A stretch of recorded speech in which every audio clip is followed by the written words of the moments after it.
কাম গোপন প্রেম গোপন মুর্শিদি লীলা নিত্য গোপন দেহে তোর মক্কা গোপন দেহে তোর মক্কা গোপন তাও কি আবার জানোনি গোপনে রয়েছে খোদা তার চিননি গোপনে রয়েছে খোদা তার চিননি কাম গোপন প্রেম গোপন মুর্শিদ লীলা নিত্য গোপন কাম গোপন প্রেম গোপন গুরু লীলা নিত্য গোপন দেহে তোর মক্কা গোপন দেহে তোর মক্কা গোপন তাও কি আবার জানোনি গোপনে রয়েছে খোদা তার চিননি গোপনে রয়েছে খোদা তার চিননি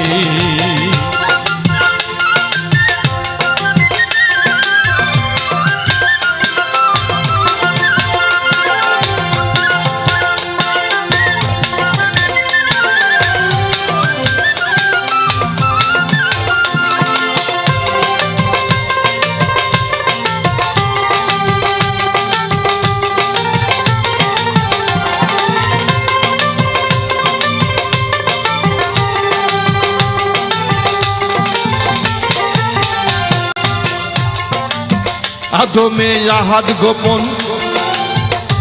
কি আদমে আহাদ আহাদ মানে কি নিরাকার যার আকার নাই আদমে আহাদ গোপন মিমে দেখ নূর গোপন আহাদের সাথে মিম যদি লেগে যায় তাহলে কি হয় বলো আহম্মদ হয় তাই লালন ফকির বলছে যে মুর্শিদ সেই তো রসুল ইয়াতে নাই কোনো ভুল খোদাও সে হয় কারণ আমি কথাটা মানব আর তাকে মানব না এটা তো হয় না সুফিবাদের তিনটি শর্ত থাকে প্রথম শর্ত হলো আল্লাহ এক দ্বিতীয় শর্ত হলো